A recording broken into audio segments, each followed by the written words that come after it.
Welcome back, beautiful tri-state area. You're listening to a moment of Zen right here on 710 WOR, the voice of New York, iHeartRadio. I'm your host, Zen Sams. Up next in the Hydration with Heart segment, brought to you by Once Upon a Coconut.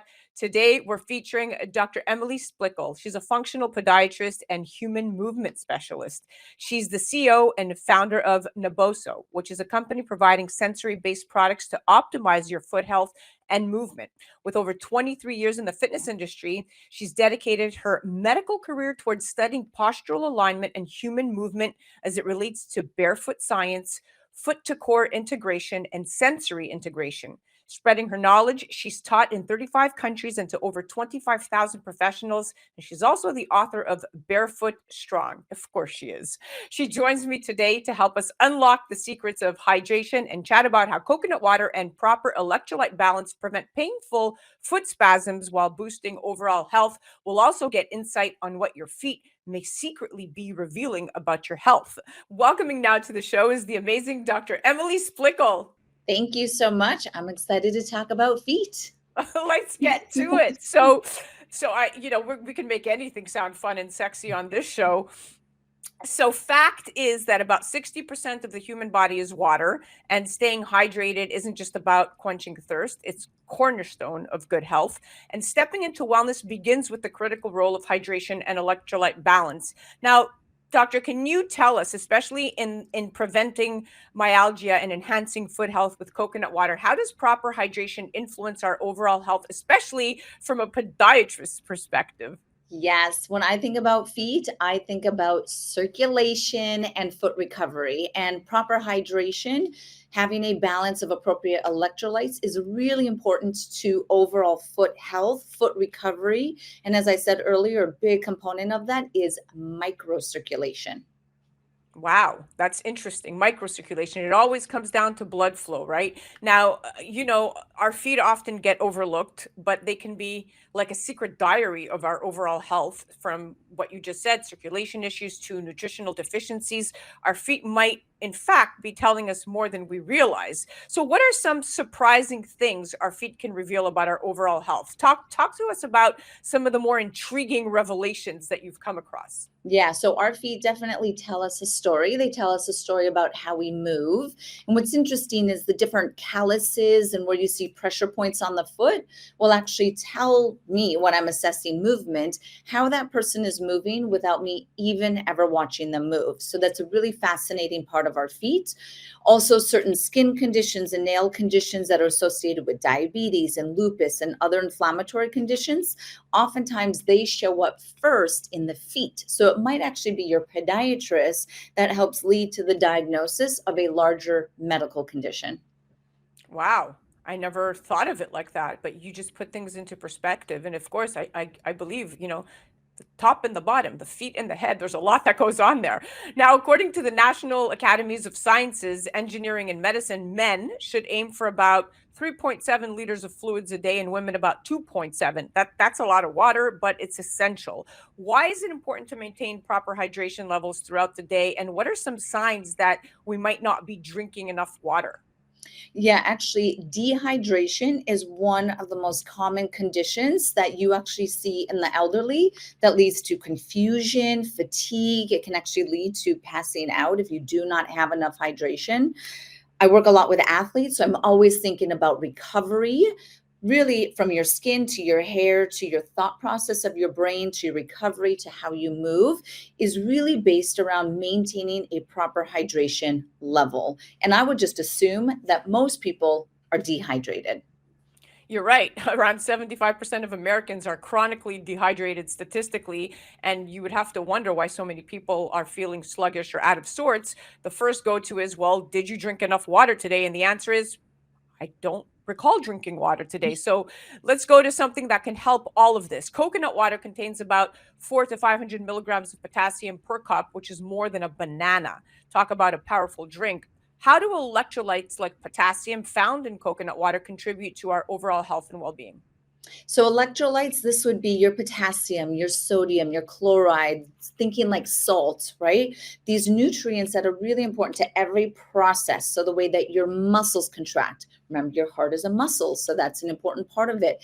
How you recover, how you move, the quality of your skin, and then brain processes. So electrolyte balance is a very underappreciated side of really hydration and movement and recovery. Coconut water gives the highest ROI compared to either a sports drink or a traditional just plain glass of water. I love that you said it gives the highest ROI. That put another thing into perspective right there. And some athletes, I think most athletes that I've interviewed swear by coconut water, calling it nature's sports drink. So Mother Nature really does know best. Now, what are the benefits of coconut water for those who lead active lifestyles compared to traditional sports drinks? Yes, you can think of coconut water as low calorie, high electrolyte, and it's actually antimicrobial as well. So you are getting a very fast rehydration, let's say after a workout or it's hot, you're sweating, things like that, where you're drinking it, you know you're not going to get a lot of sugar that you see in other sports drinks. But then again, you're getting those invaluable electrolytes that we need to maintain that balance. Yep. In fact, a study in the Journal of Physiological Anthropology found that coconut water is as effective as sports drinks in hydration and recovery, if not performs better within on a circular level. But looks like the coconut might just be might just be beating the Gatorade at this point right now if you look at the hype. Now, can you share insights on how coconut water supports recovery? Because I know recovery is something that you talk about a lot post exercise. Yep. So recovery post exercise, let's say you're lifting weights, you're doing something that's actually damaging the muscles. That's how you become stronger. Is you stress the muscles. You actually micro injure the muscles. So then bringing in these electrolytes, specifically potassium is what's most known for muscle repair, muscle recovery. You are then allowing the body to repair itself. So then you can get the benefit of the workout at which you just performed. So a lot of people work out, but then don't give the body what it needs after the workout. And it's kind of like taking one step forward, half a step back. We want to be really smart on what we do after we work out. You're right. It feels counterproductive. So it's important to continue the momentum post workout. Now, why is it essential to pay attention to foot health? Who would have thought foot health in the context of overall proper nutrition, hydration, and health? I mean, really, our feet are our body's foundation to movement. So if you want to keep working out, you want to keep moving, doing all the activities you love to do, your feet play a very important part of that. It's the only contact point between the body and the ground. So foot health, foot strength, foot recovery is really this foundational component to what I consider movement longevity. And we all want to move for a long time. I couldn't agree more. Now, the average adult loses up to 2 liters of water a day through sweat, and even more if you're exercising. It's almost like having a leaky faucet, right? Up to 60% of adults experience muscle cramps at some point, often due to dehydration or an imbalance of electrolytes. Doc, Doctor, please tell me, how does dehydration or excess loss of electrolytes lead to muscle cramping, and what can we do to prevent it?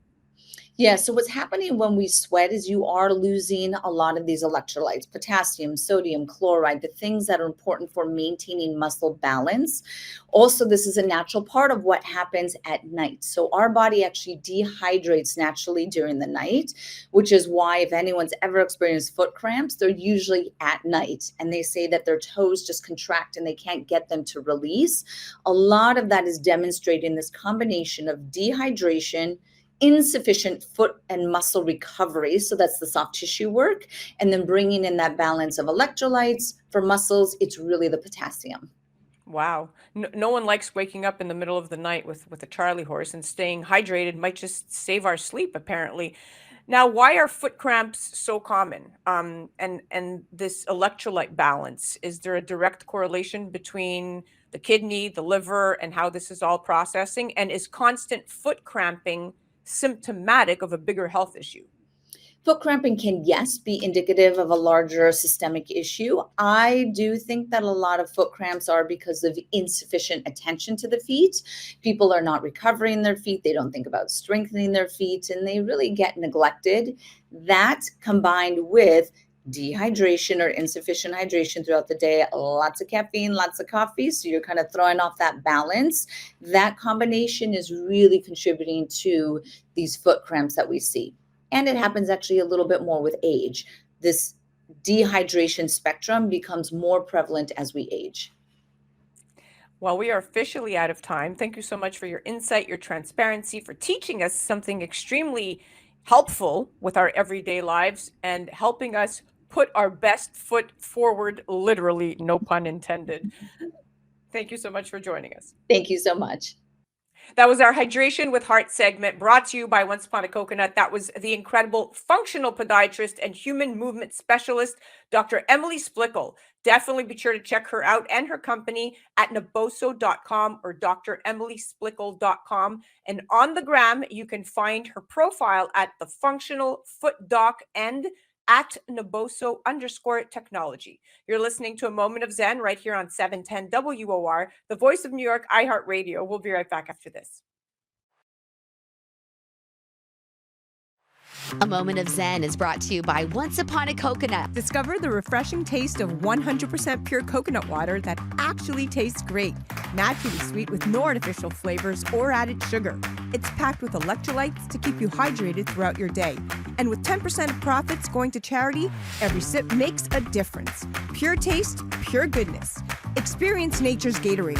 Visit Once Upon a Coconut or naturesgatorade.com.